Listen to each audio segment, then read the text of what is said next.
Selamat sore Prof. Umar. Selamat sore Mel. Terima kasih sudah bersedia untuk hadir di forum aku. Dengan senang hati.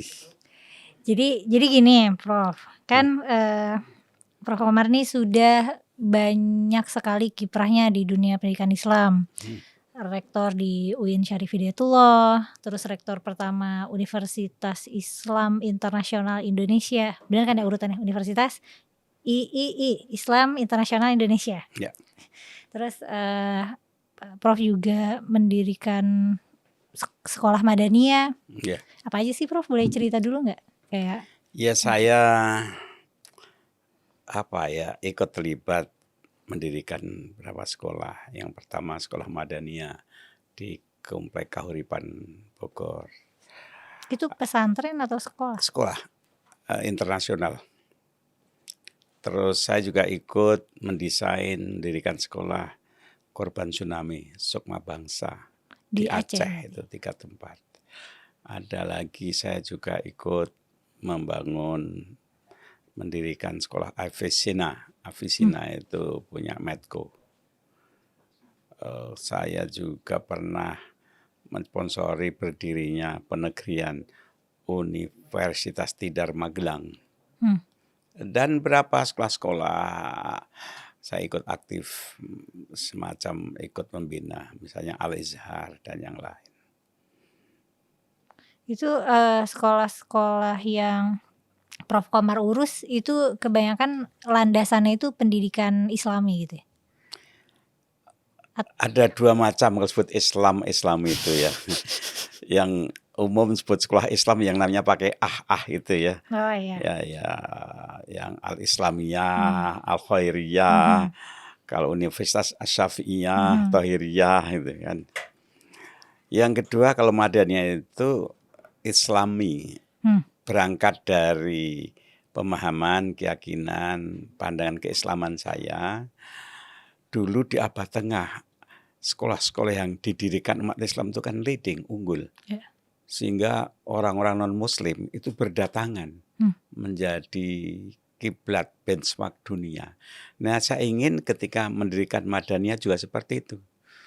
Kata Madaniyah kan menunjukkan dari kata Madinah, Islam. Tapi justru Islam bagaimana menarik umat lain ikut sekolah di situ. Yeah. Karena keunggulannya. Dan sampai sekarang ada sekolah lintas agama inklusif, yang Kristen, yang Buddha, Konghucu ada. Dan masing-masing siswa disediakan ruang ibadah dan guru sesuai dengan agamanya. Dan setahun sekali minimal ada namanya Religions Day, hari-hari agama. Siswa itu diajak memahami simbol-simbol agama yang berbeda. Ada beduk, ada pohon cemara, ada apalagi dijelaskan walaupun itu bukan esensi agama, tapi kan simbol-simbol kultural yang ada itu. Nah, mengapa itu kami lakukan? Karena kami mencetak pemimpin masa depan. Siapapun jadi pemimpin bangsa Indonesia harus sadar, harus siap, harus menerima, bahkan merayakan keragaman Indonesia, plural. Jadi kalau ingin jadi businessman, jadi politisi, jadi tokoh, pemimpin, harus bisa memahami bahwa Indonesia itu beragam. Plurality and religiosity itu DNA masyarakat Indonesia kan. Dan dunia semakin plural. Iya. Jadi anak-anak sejak dini hendaknya disadarkan dunia itu plural. Jangan menang sendiri, ngaku benar sendiri, bahwa orang harus meyakini kebenaran agamanya. Tapi jangan kemudian menafikan keberadaan orang yang berbeda.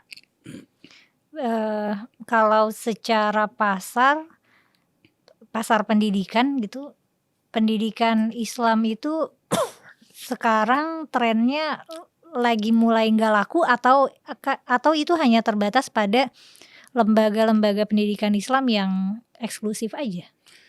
Mungkin bisa kita mulai dari gambaran yang umum ya, bahwa Nusantara ini lahan yang subur untuk menerima agama apapun, ideologi apapun.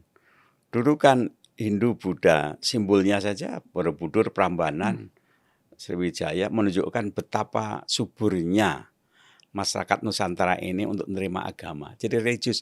Belum lagi agama-agama lokal ya, kepercayaan itu banyak sekali. Belakangan yang muncul Kristen, Katolik, laku juga kan banyak. Bahkan komunis punya juga laku di sini kan. Jadi bangsa kita ini sungguhnya sangat baik hati menerima apapun yang datang gitu. Nah, hanya Islam itu agama yang dominan, luar biasa. Bahkan umat Islam itu merasa secara historis politis punya jasa mengantarkan lahirnya republik ini. Umat Islam itu. Dan itu tidak berlebihan, memang banyak kan pahlawan-pahlawan yang memang mereka kan tokoh-tokoh agama. Sehingga gini, ini sekedar pengandaian ya. Andaikan pemerintah meniadakan departemen agama, tidak berarti agama akan mati. Tanpa departemen agama pun agama akan tumbuh gitu. Hanya departemen agama ini kan sebagai satu langkah negosiasi. Karena banyak jasanya umat Islam terhadap pendirian bangsa ini, maka pemerintah membentuk departemen agama yang memfasilitasi, membantu mengurus kehidupan kerukunan umat beragama di Indonesia. Di antara tugasnya itu mendirikan, mengayomi, membina pesantren, sekolah-sekolah agama dari Raudhatul Atfal, Ibtidaiyah, Sanawiyah, Aliyah sampai Al-Jami'ah, perguruan tinggi Islam itu dibina. Pesantren itu juga jenis pendidikan yang khas Indonesia sebenarnya ya? Bukan? Iya, khas Indonesia dan lokal. Namanya pesantren, santri. Dari bahasa Sanskerta kan. Iya. Kalau di Pakistan madrasah, banyak Taliban. Nah, Taliban itu kan sama dengan murid, santri kan. Tapi kalau yang disebut, kalau di luar tuh yang disebut ma'had, yang disebut madrasah, apakah sistemnya kayak pesantren juga gitu, asrama? Tidak seperti di sini. Di sini kan dekat sekali dengan tradisi lokal. Pesantren kita itu sangat akomodatif dengan tradisi lokal dan dekat dengan masyarakat. Ya dimanapun juga ada kemiripannya. Ada yang khas namanya pesantren kan studi keagamaan. Adapun organisasinya itu diwarnai kondisi lokal.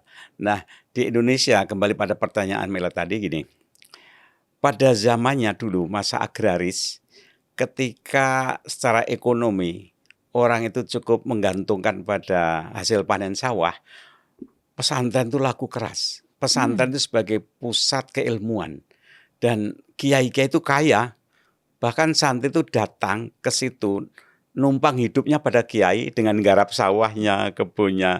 Kiai itu kaya dan alumni pesantren itu sudah bisa untuk bekal hidup.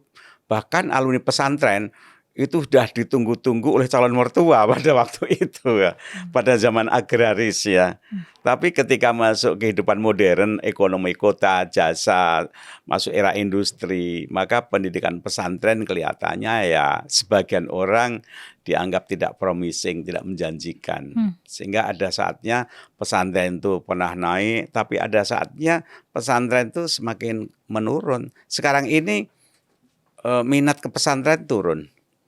Saya amati beberapa kiai, mereka tidak mengirimkan anaknya ke pesantren tuh, tidak ke IAIN, tidak ke UIN, tapi ke umum. Kalaupun ke UIN itu ya kedokteran misalnya, dan itu di Jakarta.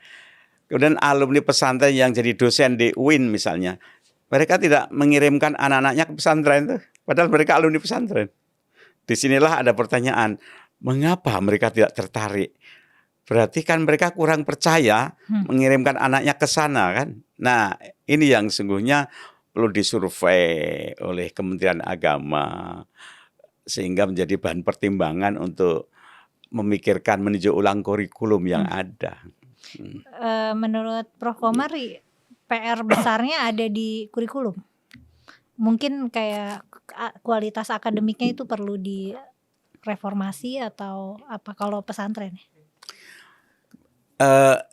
Analog dengan gini ya, kalau membuat lembaga pendidikan, buat sekolah, pesantren, apapun namanya, itu kan analog dengan Anda membuka restoran. Anda membaca, ini calon pembelinya siapa? Oke. Apakah pelajar atau buruh, orang naik mobil pribadi atau bis kota atau siapa? Sehingga nanti menunya, interiornya, layanannya, parkirnya, mejanya beda-beda. Jadi pendidikan itu perlu melihat siapa calon siswa yang ingin dituju. Nah di Indonesia itu kan banyak sekali. Secara vertikal, horizontal, ekonomi itu beda-beda. Jadi bagi masyarakat bawah, mereka yang dicari sekolah negeri umumnya. Sekolah negeri. Sekarang mulai lagi gini, ada tren baru lagi. Ada sekolah negeri yang bagus. Tapi ada juga orang tua yang kurang puas dengan sekolah negeri. Mereka mencari sekolah swasta tapi yang bagus. Yang internasional. Kemudian muridnya jangan banyak-banyak. Pembinaannya intens. Yang bebas dari bullying. Yang punya wawasan global. Nah, saya amati di Jakarta ya. Mungkin juga di kelas menengah kota-kota besar. Mereka mencari sekolah swasta yang unggul. Kemudian sekolah negeri. Nah, kemudian ada sekolah yang swasta. Swasta ini, negeri pun dan swasta ini juga ada yang bagus, tapi ada juga yang kurang bagus. Jadi kalau kita bicara pendidikan, kita bicara juga strata mana mau kita bahas. Kalau misalnya Prof. Komar mau generalisir aja gitu. Kalau generalisir, sekarang sekolah-sekolah negeri itu bagus-bagus. Sehingga orang tua lebih mempercayakan pada sekolah negeri. Karena karir selanjutnya itu lebih jelas kalau negeri itu. Yang kedua, kalau membuat sekolah itu tanya orang tua, apa yang dikehendaki oleh orang tua ketika anak itu tamat? Satu, mereka punya ijazah. Syukur-syukur negeri bagi orang tua begitu kan. Akhlaknya baik. Kemudian mengikuti kurikulum, rapotnya baik. Jadi kalau dikaitkan dengan agama, yang diharapkan orang tua kan tidak selalu ahli ilmu agama. Tapi mereka yang beragama yang baik. Tidak harus ijazah ahli agama gitu. Ya, sebagian orang tua begitu. Tapi mereka memahami dasar-dasar agama dan menjalankan agama sebagai karakter, bukan sebagai ilmu pengetahuan.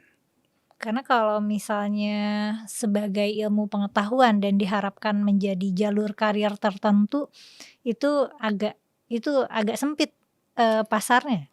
Dulu luas, sekarang semakin menyempit.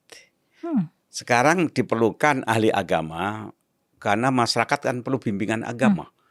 Sekarang banyak masalah-masalah baru berkaitan dengan agama. Dalam kedokteran misalnya ada bayi tabung sebagainya, itu kan perlu. Hanya saja tidak perlu banyak-banyak, tapi yang betul-betul ahli. Pakar agama tidak harus banyak-banyak, tapi yang ahli betul. Dan mereka bisa menyampaikan pikirannya lewat televisi, YouTube, podcast, nulis buku.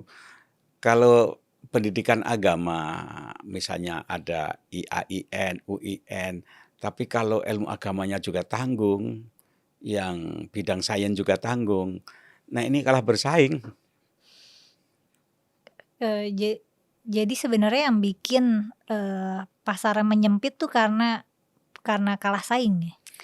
Satu, di era industri itu diperlukan memang orang yang punya skill, sains. Entah bidang ekonomi, bidang teknologi, bidang kedokteran, sains ya.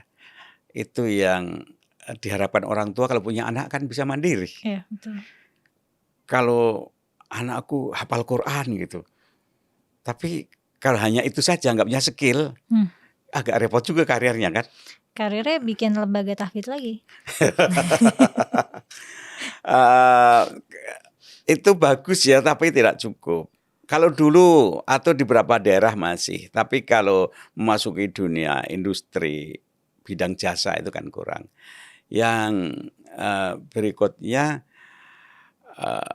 jadi tuntutan apa? Link and match itu sangat diperlukan. Ya kembali pada Kalau orang tua punya anak, apa yang diharapkan? Tapi kadang masalahnya juga Prof, misalnya, generasi muda ini sudah menempuh pendidikan yang, jalurnya udah bener nih, kayak ini, sangat potensial, tapi ketemu sama, realitas sistem di negara ini di mana negara tuh tidak akomodatif terhadap, karir-karir para sarjana gitu. Iya. Jadi yang anak muda banyak, kita kan katanya lagi surplus anak muda nih, lagi surplus demografi. Jadi lagi banyak anak mudanya, banyak sarjananya, tapi ya tinggi juga penganggurannya gitu. Jadi Iya. nggak ketemu. Saya amati gini, beberapa teman saya, tetangga saya, itu karirnya bagus. Mereka doktor dari luar negeri, profesor, karya bagus. Dan ketika saya coba pelajari background-nya, itu datang dari keluarga yang miskin loh. Pas-pasan hidupnya. Karena orang tuanya ingin sekali anaknya sekolah, dia nabung, dia prihatin. Dan anaknya pun prihatin. Begitu dia tamat, itu terasa sekali perubahan keluarganya terangkat. Satu orang sarjana itu bisa ngangkat sekian banyak keponakannya, adik-adiknya gitu. Nah, sekarang pertanyaannya gini. Mengapa itu tidak terjadi pada mobilitas pada level negara? Pada negara sejak tahun 98 itu mengalokasikan 20% APBN, sekarang 700 triliunan mungkin, untuk pendidikan. Asumsinya apa? Ketika putra bangsa semakin baik, semakin pinter, itu kan semakin beradab. Ekonomi maju, peradaban maju, penegakan hukum, pokoknya etika, lebih beretika lah gitu. Dan sekolah juga mestinya murah. Ini biaya sekolah mahal, kerjaan menyempit, kemudian perilaku birokrasi sebagai amburadul, korupsi bukan merajalela, terlalu sarkastik ya, korupsi kok banyak gitu. Ini ada pertanyaan nih, apa yang salah ya dari negeri ini? Jangan-jangan alokasi pendidikan, manajemen pendidikan, SDM-nya diarahkan kuliah apa, setelah tamat untuk memperkuat bidang apa. Ini kelihatannya pemerintah tidak punya roadmap. Jadi mestinya kan ada kerjasama. Menteri Keuangan bilang gini, Menteri Pendidikan, aku udah ngeluarkan duit, mana hasilnya? Mereka kerja di mana? Kemudian dia panggil Menteri Perindustrian, gimana ini alumninya? Menteri Pertanian, bagaimana? Perikanan, tenaga kerja. Jadi ada ekosistem. Jadi ketika anggaran pendidikan tinggi, orang udah mengeluarkan waktu bertahun-tahun, tapi kalau tidak ada ekosistem penyalurannya, kerjasamanya, ya mungkin jadinya seperti sekarang ini. Pendidikan berkualitas itu jadi suatu kemewahan. Udah gitu kalau mau mulai kerja, biasanya entry level tuh gajinya sangat murah banget gitu. Maka wajar kalau yang sudah keluar negeri LPDP tidak mau pulang kan. Karena besaran beasiswanya itu lebih tinggi dibanding ketika dia mulai kerja. Kedua, kerja di luar itu mereka bisa mempraktekkan ilmunya, risetnya, gajinya lebih tinggi. Dan kita rugi, putra-putra terbaik sudah dibiayai tidak pulang, kita ngerugi. Mengapa? Karena salah. Kalau tahu mereka kerja ke sini, alasan mereka tidak punya orang dalam, nggak punya koneksi. Ketika mereka pulang ingin menerapkan meritokrasi, ilmu yang dia pelajari, terbentur kultur yang koncoisme, yang tumpang tindih macam-macam. Sehingga ketika anak-anak pinter ke Indonesia terjerat kasus-kasus, salahnya kamu sih ngapa pulang ke Indonesia? Nah ini kan konyol. Dia ingin mengabdi di sini, tapi sistemnya kok begini. Ada ini kan kasihan. Belum lagi suasana batin mahasiswa yang di kampus itu agak pesimis. Lihat YouTuber bintang film yang kaya-kaya, pendidikannya nggak jelas, punya jabatan tinggi. Sejak dari komisaris menjadi pejabat negara yang pendidikannya pun amburadul. Ya untuk apa saya kuliah?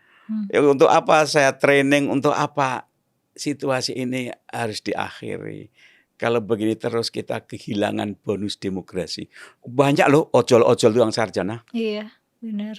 Dan banyak loh anggota DPR yang lulusan SMA. Itu apa namanya? Kalau itu yang terjadi di jurusan-jurusan kuliah yang potensial tadi, anggaplah kehutanan, pertanian, perikanan dan semacamnya. Di mana tempat para sarjana keilmuan Islam itu lebih sulit lagi, Prof. Enggak, itulah makanya diperlukan ahli keislaman yang dalam, yang menguasai betul, yang kemudian dia bisa memasuki berbagai ranah itu. Jadi misalnya dia kuliah sampai S2, S3, profesor, misalnya bidang medical ethic, etika medis. Bagaimana perkembangan medik, sains kedokteran, kaitannya dengan etika keagamaan. Nah, dia kemudian bisa mendampingi perkembangan profesi para dokter-dokter di rumah sakit. Dia ahli misalnya dalam ekonomi. Dia kan bisa mendampingi. Karena perkembangan ilmu dan profesi itu kan bercabang-cabang. Diperlukan masing-masing cabang itu ahli keagamaan. Tapi yang betul-betul ahli. Jadi justru ilmu agama, keahlian ilmu agama itu baru konkret kebergunaannya kalau sudah diintegralkan dengan bidang-bidang lain. Bisa mengimbangi dinamika perkembangan cabang-cabang ilmu yang lain itu. Dan itu kan tidak harus banyak. Tidak harus banyak tapi ahli betul sehingga menjadi referensi bagi masyarakat Indonesia. Sementara UIN dengan fakultasnya madrasah, cobalah diperbanyak bidang sainsnya saja. Sains, entah perawat, entah IT, entah pertanian, perikanan gitu. Sehingga kemudian yang namanya anak-anak santri itu dia punya skill, misalnya geologis, geologi. Indonesia ini pertambangan kan masih diperlukan. Kalau mereka itu kerja di pertambangan, tapi mereka juga pintar khutbah. Dia bisa menjadi jembatan dengan masyarakat sekelilingnya, kan bagus. Kalau ini kan beberapa waktu lalu tuh ada campaign katanya mau menghapuskan jurusan filsafat karena nggak ada gunanya gitu.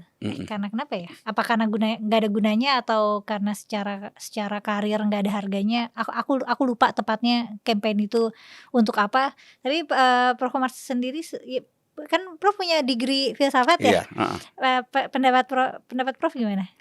Selalu dibilang jurusan filsafat apa saja nggak ada gunanya gitu. Ilmu apapun jangan tanggung.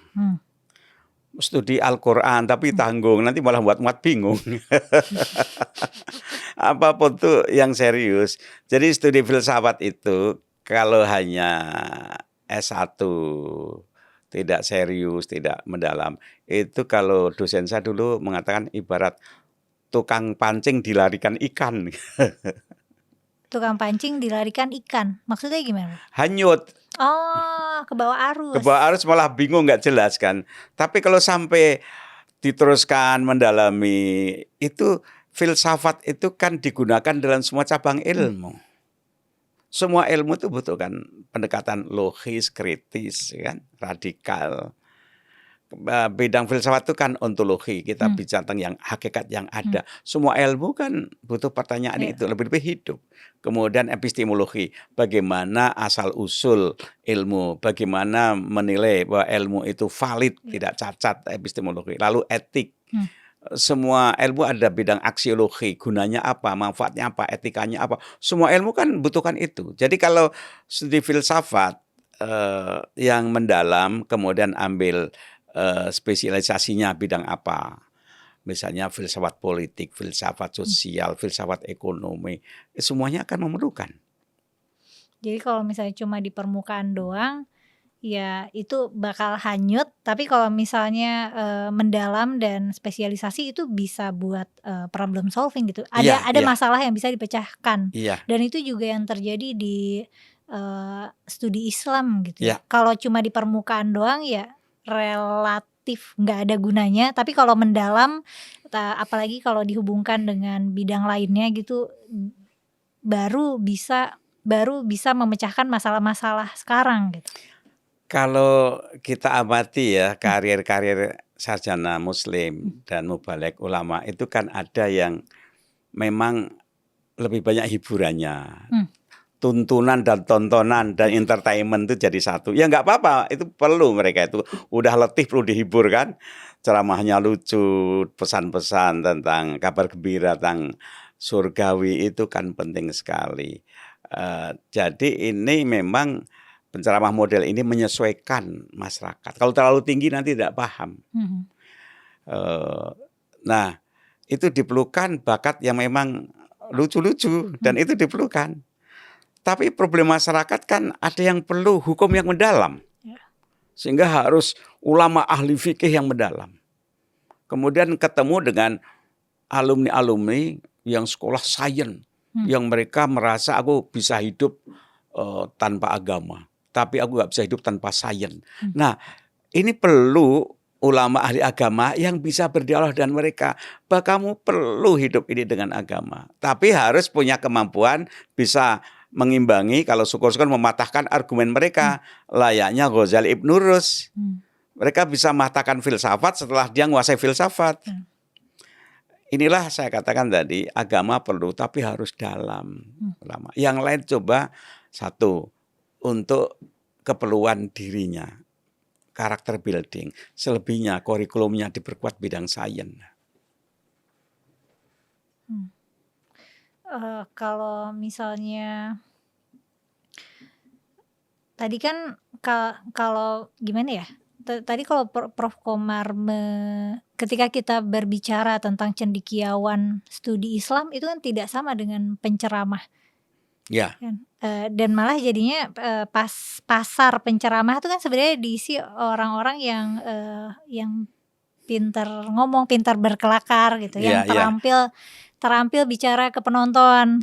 Sementara itu mungkin cendekiawan studi Islam yang benerannya mereka menghasilkan tulisan-tulisan yang sulit dicerna, atau tulisan atau kuliah atau materi-materi yang susah dicerna oleh masyarakat umum gitu.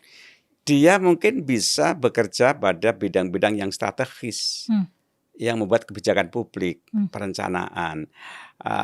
Misalnya dalam dunia riset, banyak sekali riset, itu perlu ahli-ahli agama juga mendampingi. Oleh karena itu yang ahli agama juga harus tahu bidang itu. Jadi multidisiplin. Sekarang semua kebijakan yang besar kan diperlukan interdisiplin, multidisiplin. Disinilah bagaimana orang belajar agama tapi bisa mengkaitkan, mengintegrasikan dengan disiplin yang lain. Contohnya gini, orang beragama itu kan suka mengucapkan paling senang amar ma'ruf nahi mungkar. Amar ma'ruf itu artinya mengajak kepada yang baik. Itu paling mudah, nggak ada risikonya amar ma'ruf itu. Tapi nahi mungkar itu banyak musuh. Kemungkaran itu satu terjadi pada wilayah keluarga. Itu cukup orang tua nasihatin. Atau komunal, itu bisa kita nasihatin. Tapi kemungkaran yang terjadi pada dimensi struktural, politik, kebijakan, itu di balik tembok kekuasaan. Nah ini gimana? MUI kan tidak bisa, nggak punya ahli dan otoritas. Dosen tidak bisa. Kemungkaran misalnya tentang money laundry, gimana mencegah kemungkaran? Kemungkaran supply chain, climate change, dan berbagai macam isu-isu struktural. Disinilah makanya nahi mungkar zaman modern sekarang ini diperlukan ilmu yang tidak sekedar nahi mungkar di lingkungan masyarakat tradisional.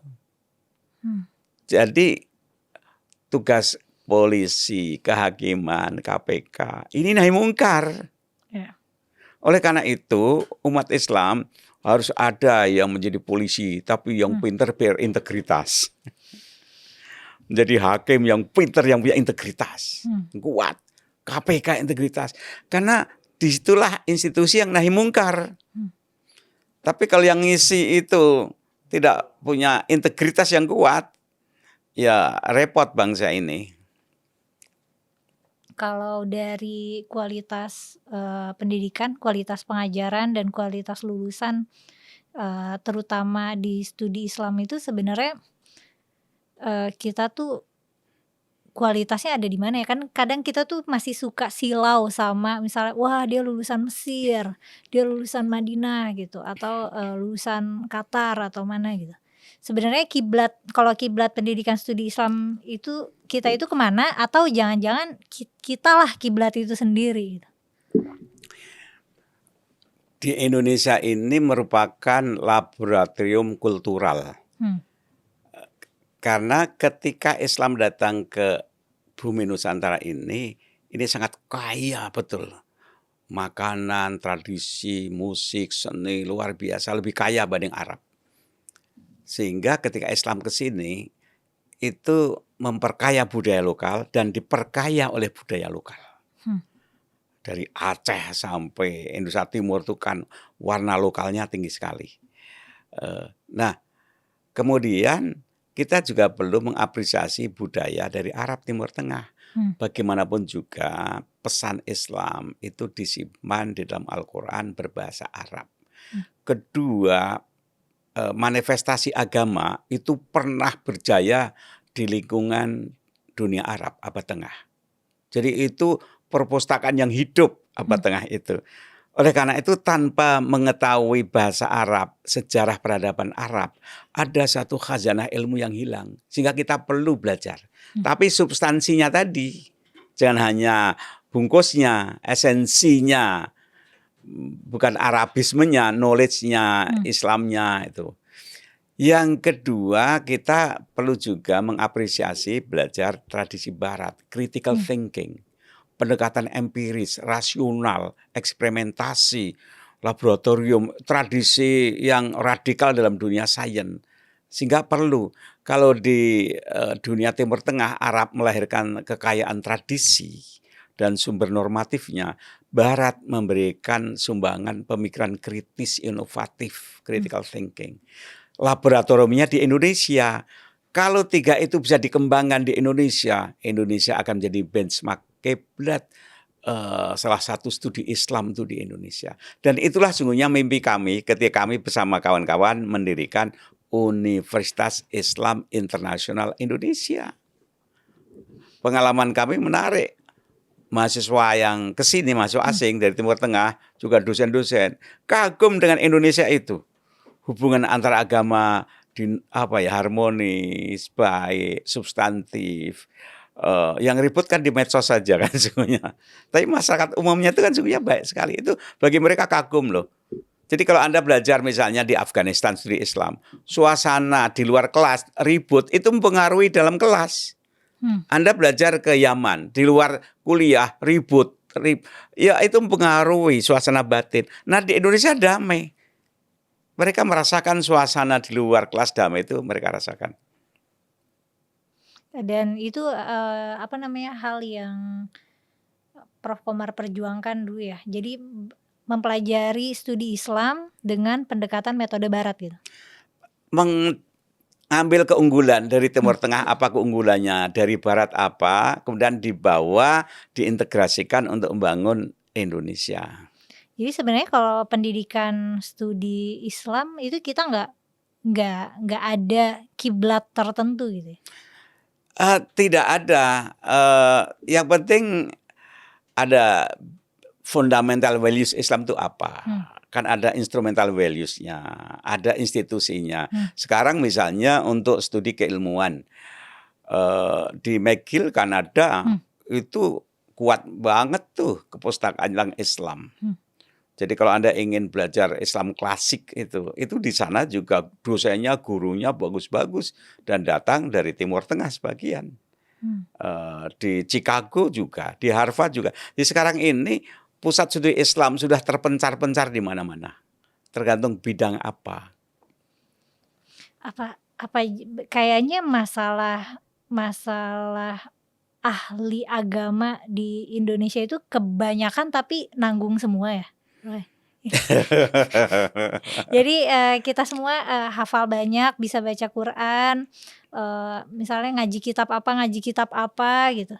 Tapi kita tidak menghasilkan pemikiran-pemikiran baru karena nanggung. Mungkin ada yang pinter, kualitasnya bagus, tapi ketika pulang ke sini sibuk melayani tuntutan masyarakat. Sedangkan selera, kualitas pemikiran masyarakat agak rendah, sehingga kita harus menyesuaikan dengan mereka. Tidak sempat riset untuk mengembangkan ilmunya lebih tinggi lagi, tapi turun melayani kebutuhan masyarakat. Tapi bagi masyarakat yang sudah maju, kita kan harus melayani. Oleh karena itu kalau Anda dakwah di kalangan masyarakat yang udah intelek, itu kan berbeda dengan dakwah di kalangan yang bawah. Nah, kita mungkin lebih banyak melayani jamaah itu. Jadinya sebenarnya environment budaya intelektualitas di Indonesia secara umum tuh tidak terlalu mendukung. Langitnya masih rendah. Ya. Masih rendah. Tidak mendukung untuk kayak pinter-pinter banget tuh kayak masih aneh. Tapi itu juga kayaknya menciptakan ilusi ini deh Prof. Jadi karena relatif masih paham Islam di permukaan, secara kolektif tuh kita tidak bisa mengakses siapa sih sebenarnya yang ahli gitu. Misalnya gini, ahli Al-Quran salah satu yang kita sepakati kan Pak Quraish Shihab.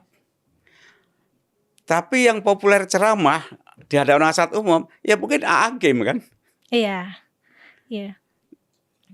Jadi masyarakat kita tuh bukan mendengarkan siapa yang misalnya karyanya paling bagus atau paling banyak atau yang punya latar belakang pendidikan keislaman yang kuat gitu. Yang kita inginkan ada orang yang ahli dalam berbagai bidang, setingkat semacam Pak Quraish dalam bidang Al-Quran, tapi yang lain dalam bidang yang berbeda-beda. Kalau itu bisa banyak jumlahnya. Dan mereka itu kemudian melayani, meningkatkan di dunia kampus, di dunia birokrasi, profesional. Ini kan jadi langitnya naik. Iya, iya benar. Nanti langitnya naik. Dan itu sebenarnya kalau kita mau cari perubahan yang paling efektif dan efisien, tentunya itu harus dari langkah kebijakan pemerintah. Nah, mungkin ya Kementerian Agama yang punya dana, punya otoritas, itu milih anak-anak itu yang pintar, difasilitasi sehingga ahli. Kamu belajar ini, kamu ini, kamu ini, yang ahli betul. Dan ketika pulang kemudian dikasih proyek, kamu bina ini, bina ini, bina ini. Kayak kebanyakan masalah yang di alumni LPDP itu kan mereka nggak tahu pulang mau ngapain gitu. Ya. Itu sayangnya. Dan sebagian yang bekerja di birokrasi itu bukan sarjana yang terbaik. Bukan putra-putra bangsa yang sudah menghabiskan waktu belajar, ketika pulang malah nggak dipakai. Karena dia bukan aktivis partai, bukan aktivis ormas. Dan sistem seleksinya juga kan kayak ada laporan keganjilan-keganjilan di sistem seleksinya. Gitu. Ya, termasuk di parpol itu yang jadi anggota DPR misalnya, itu kan yang populer, yang punya uang. Jadi sistem rekrutmennya itu hendaknya dirubah berdasarkan meritokrasi dan integriti. Meritokrasi menunjuk pada keahlian, skillnya apa, integritas pada karakter budi pekertinya. Tapi akan sulit menang ya sih. Kayaknya pasar suara masih appeal-nya ke yang populer. Nah, harus ada perubahan struktural. Pertanyaannya, situasi ini mau dibiarkan aja atau mau ada perubahan? Kan harus dimulai. Masing-masing departemen, masing-masing institusi itu harus memulai secara serempak masing-masing. Dan cara paling terukur mungkin membuat standar pendidikan tertentu kali. Misalnya saya pernah mengamati dulu di Deplu. Deplu itu kalau mengangkat pegawai itu kan standarnya jelas. Kesarjanaannya, kemampuan bahasanya, komunikasinya. Karena dia kan calon diplomat kan. Misalnya. Saya nggak tahu belakangan ini dan mungkin masih ya. Di Kemenq juga saya dengar dulu begitu, memang harus menguasai gitu. Katakanlah itu sebagai sebuah piloting ya. Itu kan perlu juga ditiru mestinya. oleh lembaga-lembaga lain. Sehingga orang yang di sana itu betul-betul memang berkualitas.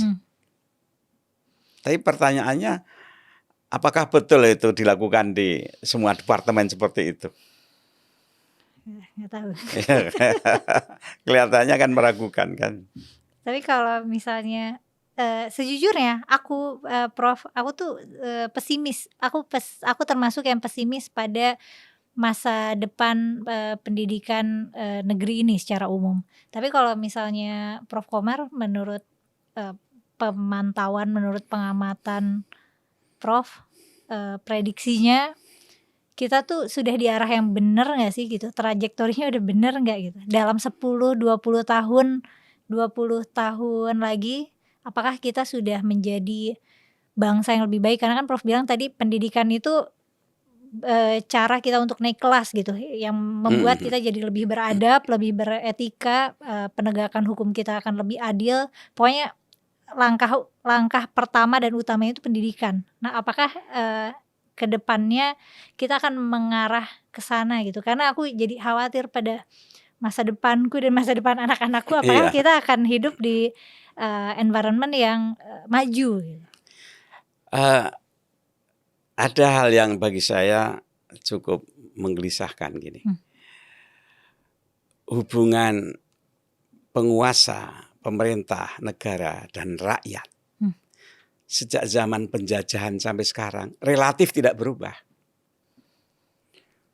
Yaitu hubungan patron client relationship, PCR. Jadi penguasa itu kayaknya raja, rakyat itu hamba. Jadi siapa yang udah di sini itu dia menguasai rakyat. Padahal negara ini dilahirkan oleh rakyat. Kemudian bangsa yang begitu besar, yang Bhinneka Tunggal Ika, yang masing-masing wilayah punya aset, sumber daya alam, sumber daya manusia, adatnya kaya sekali kan. Artinya apa? Negara tidak mungkin untuk mengatur orkestrasi semuanya itu tanpa memberikan ruang daerah untuk tumbuh. Jadi tanpa pemberdayaan masyarakat, negara ini akan kedodoran. Oleh karena itu ke depan saya berharap betul siapapun, entah itu DPR atau pemimpin, dia memahami rakyatnya, punya empati pada rakyatnya, dan dia betul-betul mengabdi untuk rakyatnya. Jadi rekrutmen ke depan, kalau milih apapun siapapun, itu betul-betul yang dia itu cinta pada rakyatnya. Dan dia siap untuk dibuka akuntabilitas keuangannya, perilakunya gitu. Dengan pendidikannya akuntabel betul dilihat oleh rakyat. Saya yakin masih banyak orang baik seperti itu. Yakin sekali saya banyak gitu. Jadi jangan rakyat jadi objek. Mereka betul-betul jadikan daulat rakyat itu jangan jadi mitos. Tapi itu real. Karena awal mula negara lahir kan dari himpunan tadi, rakyat. Kekuasaan itu. Dengan demikian pendidikan itu juga didesain untuk mengembangkan potensi-potensi daerah-daerahnya. Kampus itu mestinya dia menjadi mitra, bersahabat dengan pemudanya, bersahabat dengan pengusahanya, sehingga bagaimana mereka kerjasama. Kampus itu punya SDM unggul, itu mereka satu ekosistem dengan pemuda dan pengusaha, sehingga. Tapi ini kan masing-masing jalan sendiri. Kampus itu sendiri sibuk dengan kurikulumnya, pemerintah sendiri dengan urusan penguasanya gitu, naikkan pajak seenaknya, pengusaha juga kadang keluh kesah karena nggak ada ekosistem yang bagus. Bisa nggak ke depan yang namanya gubernur, bupati, presiden itu punya roadmap memberdayakan rakyat, kekayaan. Rakyat itu baik sekali loh, baik banget. Pemaaf, pelupa, seneng gotong royong, luar biasa baiknya. Jadi para pejabat itu perlu belajar dari rakyat yang baik sekali. Coba dulu sebelum merdeka, kekayaan alam itu tersebar di berbagai wilayah, kaya sekali. Tapi sekarang ini kekayaan alam itu dikuras itu. Dan pemerintah setempat nggak juga berubah baik, ya sekedarnya paling, tapi tidak drastis baiknya. Kalimantan, ada nikel Sulawesi, ada emas di Papua, belum lagi sawit. Tapi coba apakah tingkat Masyarakatnya perguruan tambah sejahtera. tingginya, pendidikannya, masyarakatnya. Nah ini berarti kan ada manajemen yang salah. Jadi kalau dari yang dijelasin Prof tadi kayak seolah kita cuma ganti penjajah ya. Sekarang penjajah kita pemerintah gitu Ya maksudnya. itu yang dikatakan Bung Karno kan itu yang dikhawatirkan. Sama dari zaman penjajah sampai sekarang bahwa negara ini menguasai rakyat hamba. Ya, jadi pemerintahan kita belum bisa berfungsi sebagai pemimpin dan manajer dari semua ini gitu. Hal itu bisa kita maklumi ya, karena luas sekali, penduduknya luas dan tingkat pendidikan, ekonomi kan timpang. Masyarakat itu mayoritas tertinggal ekonomi pendidikan. Jadi kalau ngomong demokrasi, perwakilan rakyat, daulat rakyat, itu memang mudah dilakukan pada negara kecil. Yang 5 juta penduduknya atau 10 juta, sehingga rakyat itu tahu siapa yang dipilih. Di sini sulit itu diterapkan. Jadi walaupun kita ngomong demokrasi, lahan budayanya, tanahnya itu tidak siap ditanamin pohon demokrasi. Yang diperlukan pemimpin yang cinta rakyat, pemimpin yang berintegritas, pemimpin yang betul-betul memihak rakyat. Dan kita sebagai yang tidak punya wewenang, jadinya tugas kita tuh memilih yang tepat gitu.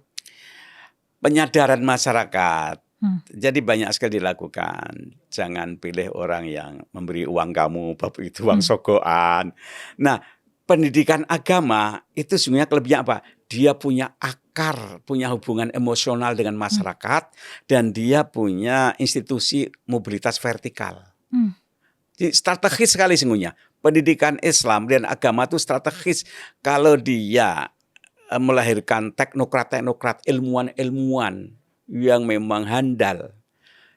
Sementara dia punya akar kultural, kakinya berada di tengah masyarakat, dia pasti akan pemihakannya lebih jelas. Oh, dan itu kembali lagi ke yang Prof bilang, itulah tempat ilmu agama itu jadi karakter building. Skill dan karakter building. Berikan skill agar mandiri dan karakter building. Oke. Terima kasih Prof Komar sudah ngobrol-ngobrol. Kita ngobrol-ngobrol aja ya, semoga ada manfaatnya. Kalau tidak ya kita obat kangen, kita ngobrol-ngobrol di sini. Kalau teman-teman gimana nih, pesimis atau optimis nggak menurut kalian arah pendidikan kita, termasuk juga pendidikan agama, apakah kita sudah di jalan yang benar gitu? Apakah dalam 10-20 tahun lagi kita akan jadi bangsa yang lebih maju, atau kalian punya penilaian yang lain? Boleh tulis kolom komentar ya. Makasih Prof sudah bersedia. Makasih Mel ya, makasih. Makasih teman-teman udah nonton sampai selesai. Sampai ketemu lagi.